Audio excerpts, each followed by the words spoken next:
30년 전에 가난할 때 엄마 약을 훔쳤던 아이가 30년 후에 의사가 될 줄은 아무도 몰랐습니다.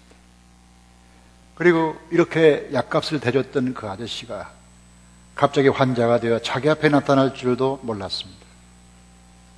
작은 약값을 댔지만 나중에 생명의 대가로 보답을 받았습니다.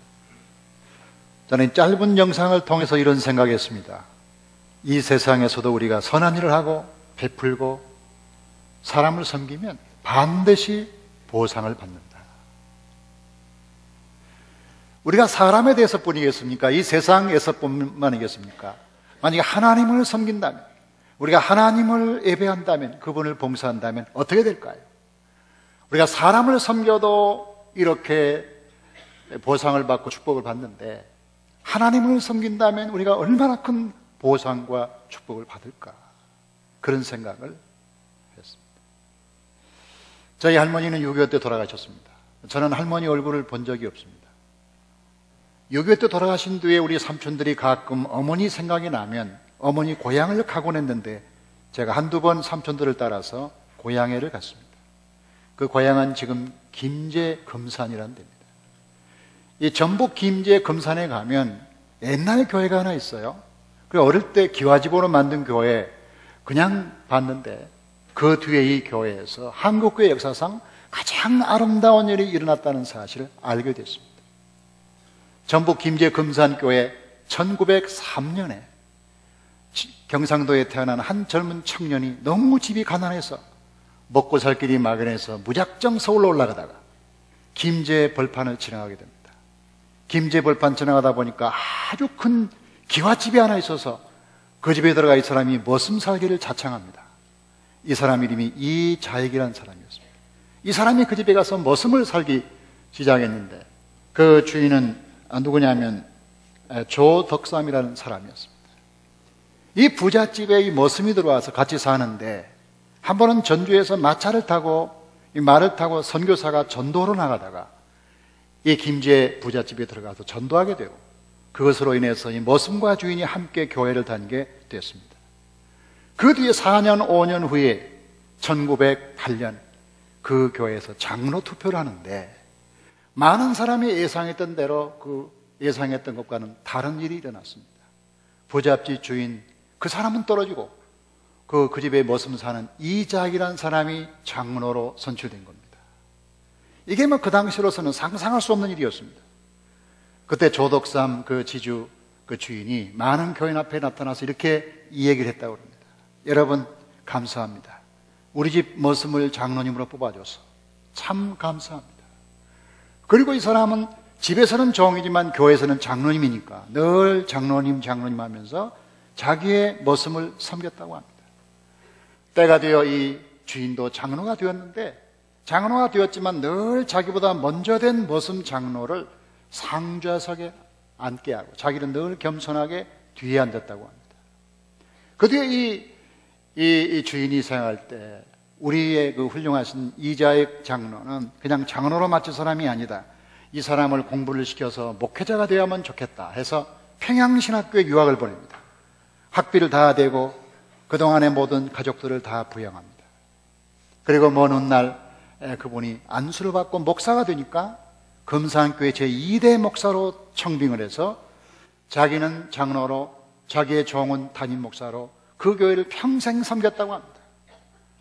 바로 그 교회가 이 교회입니다. 이 교회는 옛날의 교회들은 전부 기역자로 되어서 기와집으로 만든 집인데 대부분의 교회들이 다 6.25 때 불탑니다.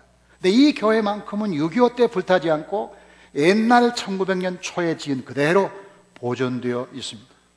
그 교회를 들어가면 강단이 있고 기역자로 양쪽에 한쪽은 남자 한쪽인 여자들이 서로 마주보지 못하고 예배를 드리는 옛날 교회의 모습을 그대로 보여주고 있습니다. 이 교회를 가면서 이게 우리 할머니의 고향교회라는 게 자랑스러웠습니다. 그리고 이 교회에서 보여준 그런 장로님과 주인의 아름다운 관계는 이야, 이 한국교회가 전 세계에 내놓을 만한 아름다운 미담이구나 그런 생각을 했습니다. 우리가 세상에 살면서 가장 소중한 가치가 뭘까? 그것은 하나님께 쓰임받는 것입니다. 우리는 부자 되기를 원합니다. 그러나 하나님께 쓰임받는 부자가 되어야 합니다. 우리가 공부해서 박사가 될 수 있습니다. 그러나 하나님께 쓰임받는 박사가 되어야 합니다. 교회 안에서 장로, 권사, 안수 집사로 임직받을 수 있습니다. 그러나 하나님께 쓰임받는 임직자가 되어야 합니다. 자, 우리가 어떻게 하면 이렇게 쓰임받을 수 있을까요? 이 경우에 가장 좋은 책이 고린도 전후서입니다. 우리가 고린도 전서와 후서는 로마서에 가려서 조금 빛을 덜 보고 있습니다.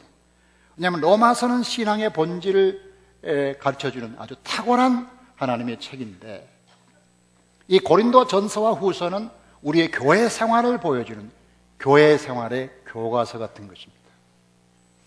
자, 이 고린도전서 13장 사랑은 오래 참고 온유하며, 우리가 사랑을 말할 때 고린도전서 13장을 말하지 않을 수가 없습니다. 고린도전서 15장 부활을 말할 때, 우리가 부활에 대해서 말할 때 고린도전서 15장을 지나칠 수가 없습니다. 고린도전서 12장과 14장에 보면 성령의 은사에 대해서 말하고 있는데, 성령의 은사를 말할 때 12장, 14장을 지나쳐갈 수가 없습니다. 이 고린도 책은, 고린도는 지금의 그리스의 남쪽에 있는 항구 도시인데, 항구 도시이기 때문에 사람들이 많이 살았습니다. 많이 살고 다양한 사람들이 살아서 그 사람들이 그 문제를 그대로 교회로 가지고 왔기 때문에 고린도 교회는 우리가 경험하는, 요즘에 경험한 것들을 다 이미 경험합니다. 그래서 고린도전서 1장에 보면 교회가 네 군데로 분열된 것을 볼 수가 있습니다. 아볼로파, 게바파, 그리스도파. 이건 오늘날의 모습과도 비슷합니다. 또 4장으로 가면 신자들이 서로 성적으로 타락한 모습을 보여주는데, 이것도 역시 비슷합니다. 5장에 가면 고린도 교인들이 서로가 다투면서 법정으로 교인들끼리 소송을 법에 가서 호소했는데, 이것도 사실은 다르지 않습니다. 그 다음에 우상 문제, 결혼 문제, 이 모든 현실적인 문제가 고린도 전후서에 그대로 나타나 있습니다. 그래서 우리가 어떻게 교회 생활을 잘할까 하려면 고린도 전서와 후서를 공부하거나 읽으면 그대로 우리가 은혜를 받을 수가 있습니다. 이 모든 얘기를 다 마친 다음에 사도 바울은 오늘 말씀을 하고 있는데, 오늘 말씀 4장 7절을 다시 한번 볼까요? 4장 7절 다시 한번 읽어봅니다. 시작. 우리가 이 보배를 질그릇에 가졌으니 이는 능력의 힘이 큰 것이 하나님께 있고 우리에게 있지 아니함을 알게 하려 합니다.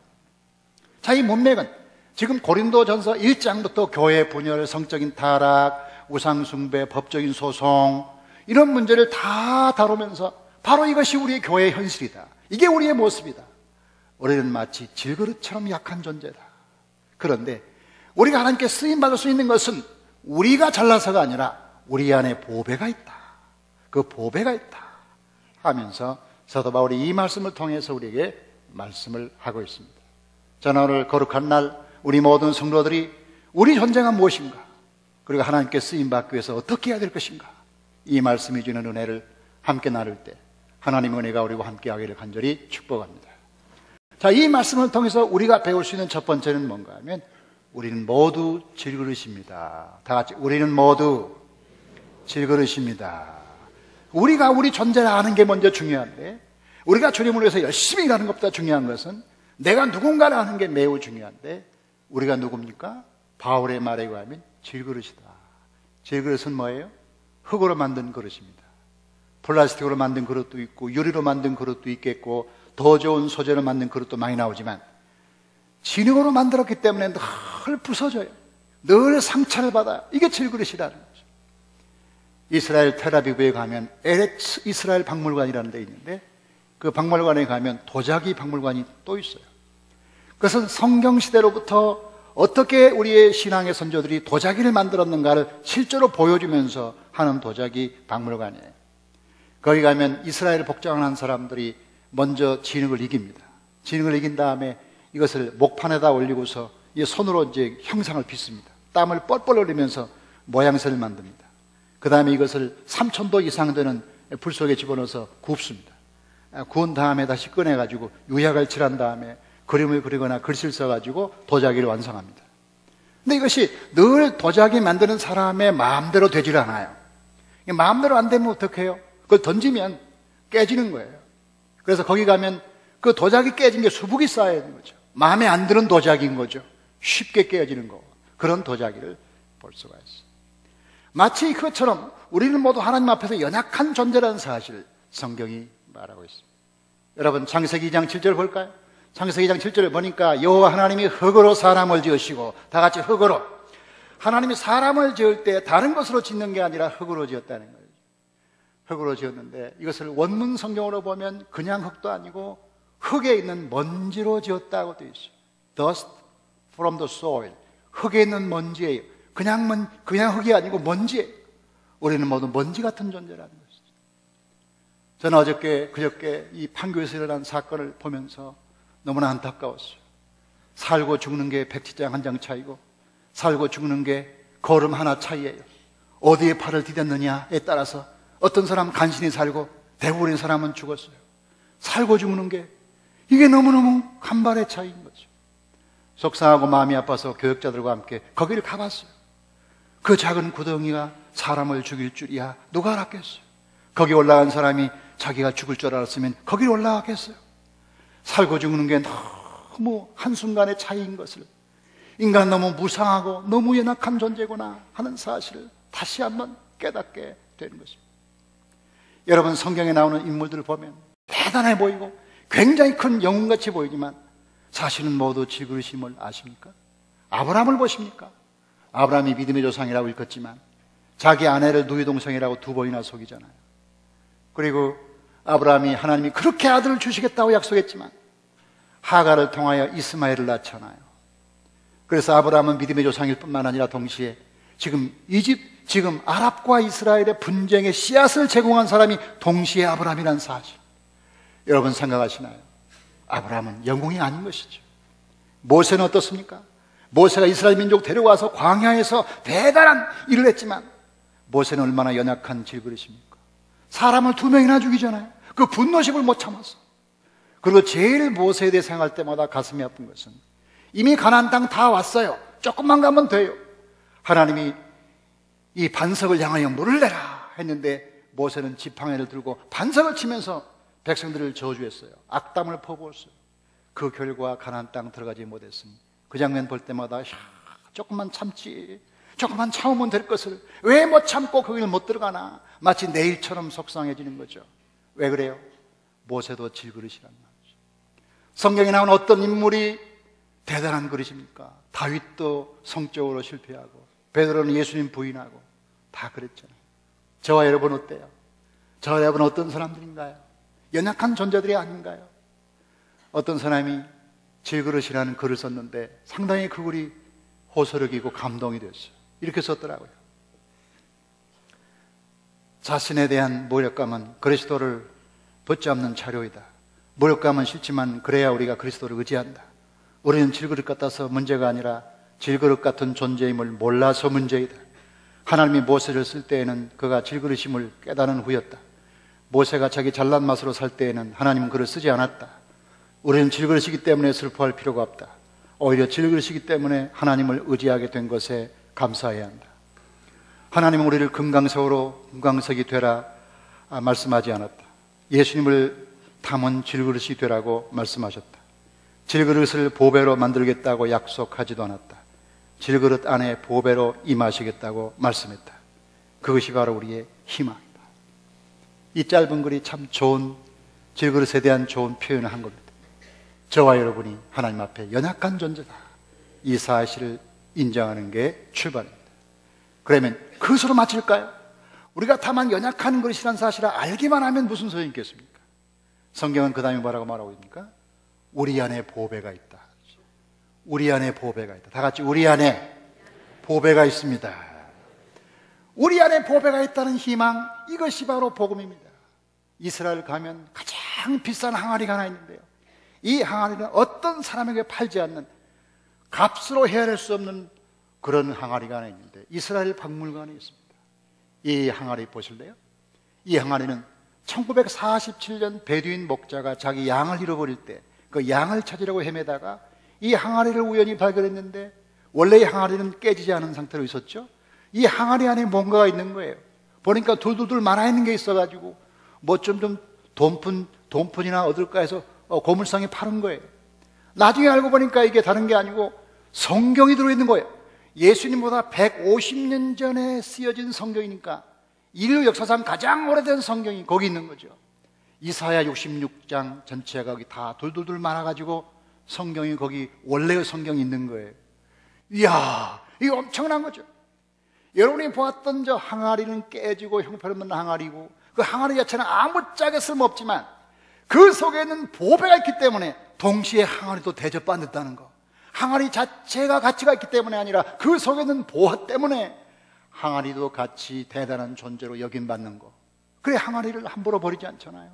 그 항아리 똑같은 항아리인데 그 항아리에 들어있는 것 때문에 그래서 그 항아리를 이스라엘 박물관에 보존하고 아무도 손 못 대게 해놨잖아요. 이거를 처음 발견한 목동은 이것을 일부를 받고 베들레헴 골동품에 팔았어요. 어떤 사람이 또 얘기하니까 고고학자 가보니까 대단한 물건이라 100만 불 주고 고고학자 샀어요. 이스라엘 정부가 이 가치를 알고 1000만 불 주고 고고학자에 샀어요. 1불에서 100만 불에서 1000만 불로 올라간 거예요. 지금은 아무도 안 팔아요. 왜요? 그 속에는 성경이 대단한 보물입니다. 대단한 보물입니다. 그렇다. 여러분, 우리가 매우 연약한 그릇이지만 우리 안에 하나님의 보배가 있다는 사실 믿습니까? 우리 창세기 2장 7절 다시 볼까요? 여호와 하나님이 흙으로 사람을 지으시고 생기를 그 코에 불어넣으시니 이 생기란 말이 뭐예요? 루아하야. 이것은 하나님의 영입니다. 하나님의 신, 하나님의 입김, 하나님의 숨결이 우리 속에 있다는 거예요. 우리는 비록 질그릇같이 연약한 존재이지만 우리 속에 하나님의 신이 보여졌다는 거예요. 이게 참 중요한 거죠. 성령은 구약에는 창조의 영이에요. 그래서 하나님의 영이라고 불렀어요. 근데 창조의 영이신 성령이 모든 사람에게 들어갔어요. 그런데 이것이 죄로 인해서 변질되고 타락했어요. 그래서 누구든지 예수 믿으면 새로운 영이 들어가요. 이게 중생이라는 거예요. 중생은 새롭게 사는 거죠. 새롭게 살리는 거죠. 성령님을 통하여 예수를 믿으면 예수님의 영이 새로운 하나님의 생명이 그 속에 들어가는 거죠.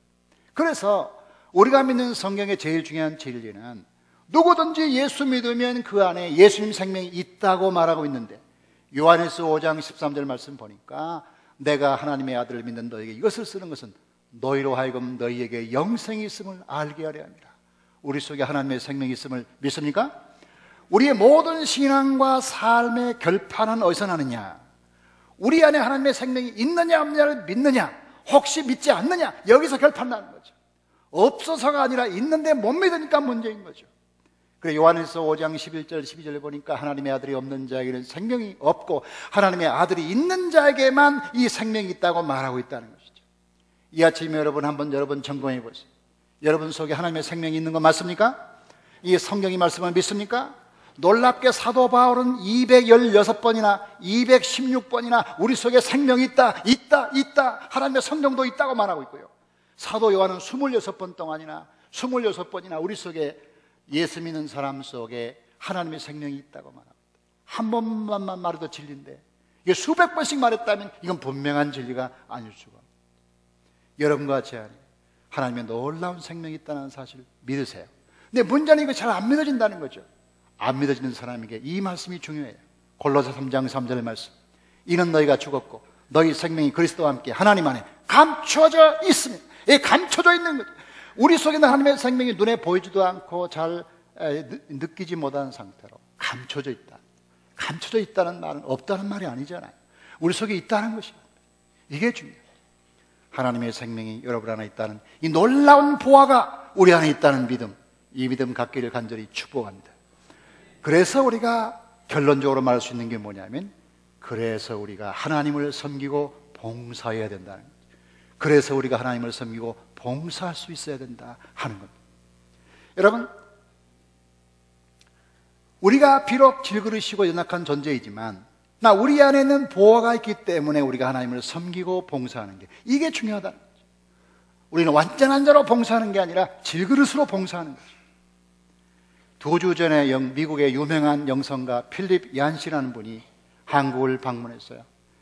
아마도 우리가 기독교 서점에 가면 가장 많이 팔리고 가장 많이 읽는 책 중에 하나가 이 필립 얀시의 책이 아닐까. 이분이 쓴 책 중에 좋은 것이, 하나님 내가 고통당할 때 하나님은 어디 계셨나요? 하나님께 실망했습니다. 이 책 제목이 기도, 이런 제목의 책들을 썼는데 이 책들은 아마도 가장 많이 읽는 책이 아닐까 싶어요. 이 필립 얀시가 한국에 와서 여기저기서 설교하다가 그 필그림 하우스에서 목회자 한 100쌍을 초대했어요. 부부 동반으로 한 100명 정도를 초대했어요. 저도 거기 갔는데 그분이 이제 설교를 하고 함께 밥을 먹고 토론하고 이야기하고 했는데 그분이 바로 이 말씀으로 설교를 했어요. 오늘 말씀 고린도후서 4장 7절 말씀, 우리가 이 보배를 질그릇에 가졌습니다. 이는 능력의 힘이 큰 것이 하나님께 있고 우리에게 있지 아니함을 알게 하려 함이라. 이 말씀을 가지고 설교를 시작했어요. 이 필립 얀시는 한국교회 상황을 설명하기를, 어쩌면 지금의 한국교회는 얻어맞고 삼천한 질그릇과 같다. 한국교회가 많이 부흥하고 성장하고 아름다웠지만 지금 많이 어렵다. 이것을 그 비유로 얘기하면 상처난 질그릇이라고 할까. 깨어지기 쉬운 그릇처럼 한국교회는 여기저기 상처가 나서 틈이 나고 갈라져서 물이 새고 있다. 이게 한국교회 상황이다. 그런데 그래도 우리가 질그릇이 깨진 걸 보지 말고 그 안에 무엇이 있는가를 봐야 된다. 안 되는 질그릇을 보면서 속상해하지 말고 그 안에 하나님의 보호가 있는 걸 기억해야 한다.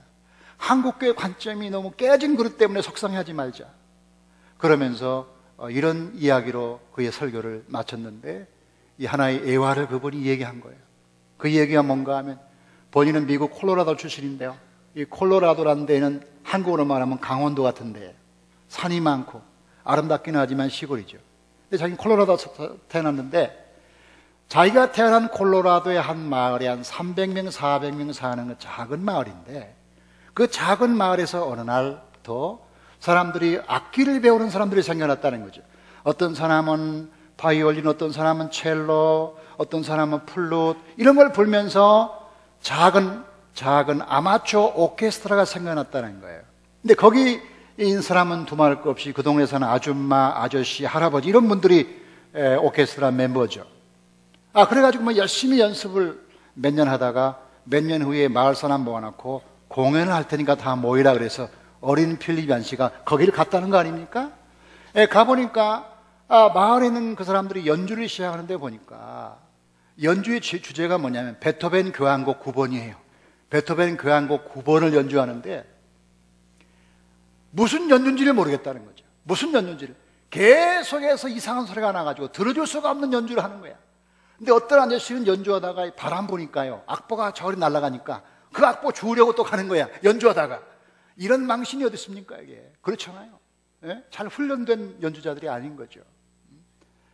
말하자면 이 사람들이 연주하는 수준은 우리로 말하면 나의 살던 고향 이쯤 연주하면 좋은데, 이 사람들은 자기들 수준도 모르고 베토벤 교향곡 9번을 연주하기 시작했는데요, 만약에 베토벤이 살아있었다면 노발대발하면서 아니 내가 이런 식으로 연주하라고 곡을 만들지 않냐고 나를 막 그냥 무시했다고 할 가능성이 높은 그런 연주를 하는 거죠.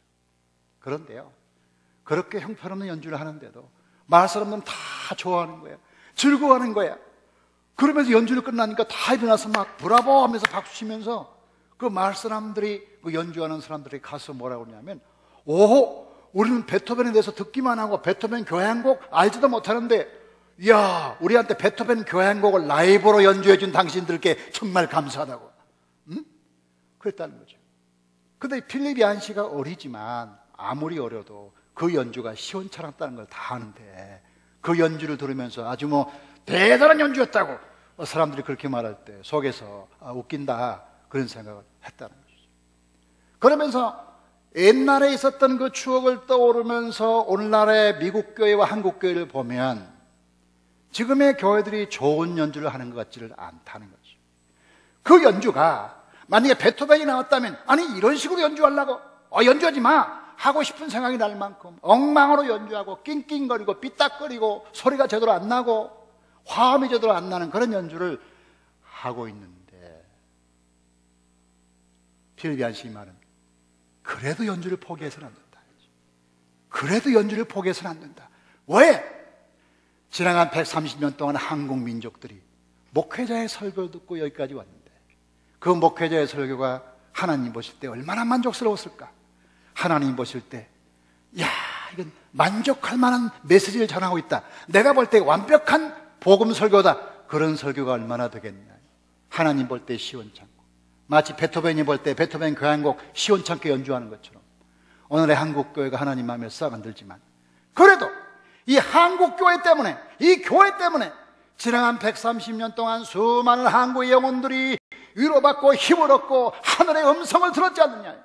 그 수많은 사람들이 그래도 그 음악을 듣고 이게 하나님의 음성인가 봐, 하나님의 소리인가 봐. 그리고 1000만 명 이상의 예수 믿고 구원받고 교회가 동네마다 생기지 않았냐. 하나님 볼 때 그 교회가 충분하고 완전한 교회였느냐, 아니지 않느냐. 아니고 그럼에도 불구하고 그러면 그 연주를 포기할 것이냐, 아니라는 거죠. 그러면서 그분이 도전하는 것은, 목회자 여러분 어려운 거 제가 다 압니다. 그러나 여러분 목회를 포기하면 안 됩니다. 여러분의 설교를 포기하지 마십시오. 여러분의 목회와 설교가 완벽해서가 아닙니다. 하나님 볼 때는 문제가 많은 거 하나님도 아시고 여러분도 아십니다.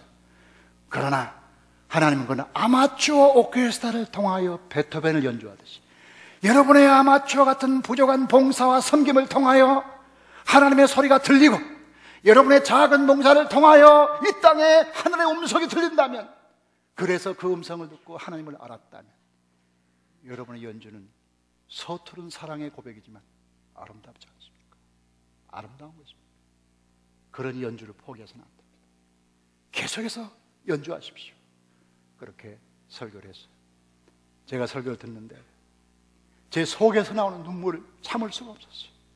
그동안에 한국교회가 이런저런 일 때문에 얻어맞고, 특별히 목회자들이 잘한다 잘못한다 그런 얘기들을 사방에서 하면서 목회자들이 너무 기가 죽어 있었는데, 그렇게 하면 안 된다고 하고 그러면 혼난다고 해서 잘하겠습니다 잘하겠습니다 했는데, 그때마다 주먹을 불끈불끈 쥐었지만 눈물이 나지는 않았어요. 왜냐하면 혼났으니까. 그런데 빌리비안 씨가 우리를 혼내지도 않았는데, 소리를 높인 적도 없는데, 그 얘기 들으니까 너무너무 슬픈 거예요. 마음이 아픈 거예요. 마치 아기가 밖에 나가서 얻어맞고 집에 와서 엄마를 볼 때, 엄마를 보는 순간 막 눈물이 쏟아진 것처럼 그 설교를 듣는 순간 막 제 마음이 무너지고 아픈 거예요. 눈물이 쏟아지는 거죠. 근데 가장 큰 눈물이 쏟아지는 이유가 뭔가 하면, 우리가 이렇게 약함에도 불구하고 질그릇같이 부족하고 인격적으로 도덕적으로 문제가 많은데도 불구하고 하나님 우리 같은 사람을 사용하시는구나, 우리를 통하여 말씀하시는구나, 하나님의 천사를 통하여 말씀하지 않는구나, 하나님의 바람과 번개를 통해서 말씀하지 않고 인격적으로 흠이 많은 사람들을 통하여 말씀하시는 게 성육신의 신비다. 예수님이 사람이 되어 이 땅에 오신 것처럼 연약한 사람들을 통하여 말씀하시는 게 하나님의 뜻인가 보다. 목회자도 그렇고 한국교회도 그렇고 얼마나 많은 문제가 많아요. 그럼에도 불구하고 우리를 사용하셨구나. 우리가 멈추지 말아야 할 이유는 그래도 하나님 우리를 통하여 말씀하시는구나. 우리가 아니면 아무도 베토벤을 연주할 사람이 없겠구나. 우리라도 연주해야겠구나. 우리가 연주를 계속하는 한 더 좋은 연주자가 될 것이고, 멈추지만 않으면 좋은 연주자가 될 것이다. 그런 생각하면서 큰 위로를 받았어요. 목회자만 그럴까요? 장로님, 권사님, 안수집사님, 성가대, 여러분 어떤 생각합니까? 가끔 그런 생각하지 않습니까? 나 같은 사람이 장로가 돼서 하나님 죄송하고, 내가 열심히 일할 때까지는 안 하고 싶다. 창피해서 하나님 나 다 아시죠? 나 성가대 안 할래요. 내가 뭐 성가대, 내가 뭐 음악을 연주한 사람인가요? 내가 음악 전공자인가요? 아니잖아요. 하나님 나 자신 없어요. 가끔 연주하다가 가끔 지적받고 나 싫어요. 그거 안 하고 싶어요. 언제 연습해서 완전한 연주자가 되겠습니까? 성가대 여러분, 그런 일은 없어요. 확실히 예언하는데요, 제대로 교육받지 않으면요 당신들 60년 지나도 그 노래가 그 노래일 거예요. 분명히. 그냥 하세요. 그냥 하세요. 다 알고 있어요. 교인들이 들리는 거 다 알아요. 지금 무슨 얘기합니까? 교사 여러분 있습니까? 여러분 교사가 뭐 신학대학을 나왔습니까? 여러분 교회학교 가르치는 선생님들이 성경 박사입니까? 아니잖아요. 아직 팔팔한 청년들이고 교사들 다 문제가 많은 문제 속에 사는 사람이잖아요. 그 사람들이 어떻게 완전히 기대할까요? 교사들 다 당신들이 확신하고 믿고 그리고 경험할 때까지는 교사하지 말라면 대한민국의 교회학교는 누가 가르칩니까? 아무도 가르칠 사람이 없습니다. 나는 믿음에 완전히 서고 세례요한처럼 되고 사도 바울처럼 되기 전에는 장로가 안 되겠습니다 했다면 대한민국의 장로 될 사람이 누가 있겠습니까? 아무도 없어요. 아무도 없어요. 그냥 하세요. 하다 보면 좋아져요. 아멘? 그냥 하세요. 어차피 우리는 연약한 그릇이, 우리는 어차피 질그릇이에요. 우리 같은 연약한 사람을 통해서 하나님이 영광을 받으시는 거예요. 우리는 완전한 사람이 되기는 어차피 틀렸다고요. 교회에는 의인들만 모인 것이 아니잖아요. 교회는 의인들이 모인 것이 아니라 죄인들이 모인 거예요. 교회가 완전하다는 말은 제도와 사람이 완전하기 때문에 완전한 게 아니잖아요. 하나님이 완전하시기 때문에 교회가 완전한 거 아니에요. 우리는 교회를 믿는 게 아니라 하나님을 믿는 거 아니에요. 많은 사람이 교회에 대해서 비판하고 교회가 이랬으면 좋겠다 저렇게 했으면 좋겠다고 말할 수 있어요. 다 맞는 말이에요. 나 꼭 한 가지 기억하세요. 우리는 교회를 믿는 게 아니라 하나님 믿는다는 것을. 교회는 하나님의 작은 질그릇이라는 것을, 교회는 하나님의 말씀의 질그릇 같은 통로일 뿐이라는 것을, 죄가 많고 실수가 많았다는 것을, 그래도 하나님은 역사 속에서 교회를 통해서 말씀했다는 것을, 그러므로 교회가 완전해서 존경하는 게 아니라 완전하지 않기 때문에 사랑해야 된다는 것을, 교회를 비판한다고 교인의 능사 사명이 다하지 않았다는 것을, 내가 그 교회 속에 들어가서 내가 불완전한 자로 들어가서 함께 일하지 않으면 어쩌면 교회를 말할 자격이 있는지 묻고 싶습니다. 우리 모두는 다 연약한 존재로서 연약하기 때문에 봉사하는 거죠. 저는 우리 교인들 보면서 그들의 봉사와 수고에 대해서 너무 감동할 때가 참 많아요. 올해는 유난히도 장례식이 많았어요. 한 40건 이상이 났어요. 그런데 이 장례식 40건은 한 번도 안 빠지고 참석한 분들이 계세요. 그분들 다 집에서 가정주부고 자녀 돌봐야 되고 직장도 다녀야 돼요. 다 바쁜 사람들이, 그들이 한가한 사람들이 아닙니다, 절대. 그럼에도 불구하고 또 하나, 돌아가신 분이 누군지도 잘 몰라요. 돌아가신 부모님을 만난 적도 없는 건 두말할 거 없어요. 그럼에도 불구하고 40개의 장례식을 한 번도 빠짐없이 강릉이든 남원이든 춘천이든 다 방문한 이유가 뭘까요? 한신교회 교인의 부모이기 때문에, 딱 하나 그 이유 때문에, 그들을 섬기고 봉사하는 것 때문에 찾아가는 거죠.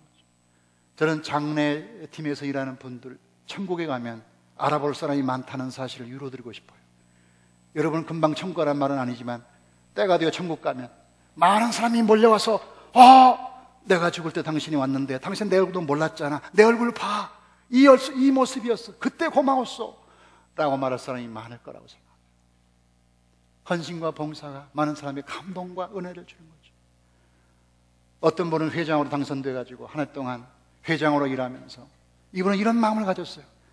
회원들이 나를 회장으로 뽑았다면 적어도 한 해 동안은 내가 마음껏 봉사할 수 있는 기회를 주신 거다. 그렇기 때문에 내가 적어도 이 한 해 동안만큼은 철저히 봉사하겠다. 그분은 제일 큰 봉사가 뭘까 생각해 보니까 공예배 참석하는 거예요.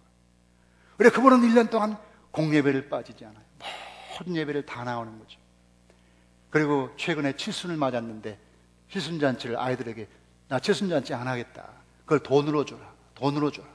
칠순잔치 돈으로 받아가지고 그것 가지고 주일마다 교인들이 커피를 대접하기 시작한 거죠. 교인들 50명, 60명, 70명 전부 최고의 커피를 준비해서 커피를 대접하는 거죠. 남들이 볼 때는 돈이 많은 사람처럼 보이지만 사실은 칠순잔치 안 하고 대신 준다는 사실을 제가 알고 있는데 저는 가슴이 찡해요. 이야, 이렇게 헌신하고 희생해서 다른 사람을 섬기는 저분을 주께서 축복하여 주시옵소서. 제 마음속에 축복이 나오는데 하나님께서 얼마나 축복하겠는가. 충청도에서 매주 올라와서 주차 봉사하는 분이 계세요. 주차 봉사만 하는 줄 알았어요. 근데 한 번은 보니까 어떤 교인이 택시 타고 우리 교회에 딱 내리니까 택시비를 주는 거야. 그리고 재빨리 준비된 이 빵과 우유를 운전수에게 주는 거죠. 제가 깜짝 놀랐어요. 나중에 왜 운전수에게 이 빵과 우유를 주느냐고 그러니까 그분이 하는 말이, 그분이 교인들을 교회로 데리고 오는데 항상 교인들은 제값만 준다 이거예요. 2,500원 나왔으면 2,500원만 주고 2,750원 나왔으면 꼭 3,000원 주고 250원을 받더라 이거야. 자기가 볼 때 미안해서 더 준다 이거야. 왜? 교회는 조금 달라야 되나요? 그리고 그분들이 어렵게 사는 그분들에게 빵과 우유를 줄 때 교회 다닌 사람이 좋은 사람이라는 사실을 인식시켜야 이 사람들이 교회 나갈 거 아니냐 이거예요. 그러니까 자기가 자비로 빵과 우유를 사다가 그 운전수에게 준다는 거죠. 하나님이 이런 사람을 축복하시고 복을 주시는데요, 이 성실하고 하나님을 위해서 애쓰는 이 사람들, 하나님 얼마나 축복하실까. 얼마나 축복하시고. 어떤 의사는 선교를 가기 위해서 자기 병원 다 닫고 간호사들 다 비행기표 사서 그들을 데리고 선교 간 사람도 있고, 어떤 사람은 매주 오늘날마다 목회자를 섬긴다고 오늘날 다 쉬는 날인데 그 피곤한 시간에 와서 목회자들을 일일이 섬기면서 마실 거 먹을 거 다 대접하고, 이런 보이지 않는 헌신과 봉사 때문에 한신교회가 여기 있는 것을 저는 믿습니다. 한신교회 여기 있는 건 담임 목사가 설교를 잘하거나 특별히 중진들이 교회를 이끌어가서가 아니라 보이지 않는 많은 사람들의 헌신과 수고와 눈물로 이 교회가 여기 있는 것이죠. 다 오래전 질그리시고 대단한 사람들이 아닌데, 그러나 우리 속에 하나님의 생명이 있기 때문에, 그 생명에 대한 감사 때문에 우리가 어떻게 주님을 섬기고 봉사할까, 그런 마음을 먹고 주님을 섬기는 것이죠. 한 해를 거의 마치면서 저는 이렇게 도전하고 싶습니다. 한 해 동안 여러분이 봉사하고 싶고 주님을 섬기고 싶었겠죠. 여러 가지 이유 때문에 못하신 분이 있을 거예요. 못하실 수 있습니다. 내년은 어떻게 할 겁니까? 계속 이렇게 봉사 안 하고 여러분 계속 예배 드리고 다닐 겁니까? 그게 행복한 것입니까? 우리의 인생이 얼마나 남았는지 어떻게 알아요? 판교 사건 보세요. 30대 40대 젊은 새파란 사람들이에요. 우리의 운명은 하나님만 아시는 거죠. 우리는 오늘 하루 마지막으로 사는 거죠. 우리의 사는 날이 얼마일지 몰라도 최선을 다해서, 너무 미루지 말고, 내가 주님을 위해서 봉사할 때, 건강할 때, 노래할 만할 때 성가대하고, 가르칠 만할 때 교사하고, 우리가 건강할 때 봉사하고, 다 완전하게 될 때까지 기다리겠다? 그런 때는 안 와요. 확실히 말해요. 없어요. 그런 때는. 지금 이대로 서투른 사랑의 고백으로, 주님, 내가 못하는 거 아시죠? 나 질그릇인 거 아시죠? 나 이 모양인 거 주님이 아시죠? 내 모습 이대로 주님을 섬기겠습니다. 이 고백과 사랑이 여러분에게 있기를 주의 이름으로 축복합니다. 하나님 감사합니다.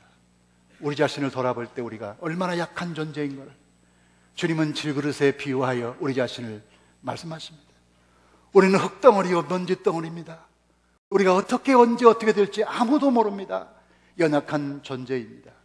그럼에도 불구하고 우리 안에 하나님의 성령을 부어주시고 예수님의 생명을 부으셔서 우리 안에 놀라운 보화를 주시니 감사합니다. 하나님, 그 보화 때문에 우리가 적당히 살 수 없는 존재임을 고백하옵나니, 하나님, 우리로 하여금 우리 평생 주님을 섬겼으면 좋겠습니다. 주님을 더 많이 봉사하고 섬길 수 있도록 도와주시옵소서. 우리가 자신 없고 능력이 없지만 내 모습 이대로 서투른 사랑의 고백으로 내가 할 수 있는 것이 무엇인가를 생각해보면 얼마나 많은 봉사와 섬김의 기회가 있습니다. 하나님, 우리 모든 성도를 감동하여 주시옵시고, 올 한 해 동안 원했지만 잘 안 됐던 거, 내년에는 우리가 마음으로 준비하여 내년에는 봉사해야지, 내년에는 섬겨야지, 내년에는 성가대 해야지, 우리 모두 마음속에 하늘의 복이 임하게 도와주시고 섬기고 봉사하는 사람에게 주시는 축복을 우리 모든 교인들이 받게 하여 주시옵소서. 지나간 16년 동안 이 교회가 여기까지 온 것은 결코 목회자의 능력만이 아닙니다. 수많은 성도들의 눈물과 희생과 땀으로 여기 왔사오니 앞으로도 우리에게 그 은혜를 부어 주시옵소서. 축복하심을 감사, 예수 그리스도 이름으로 기도하옵나이다.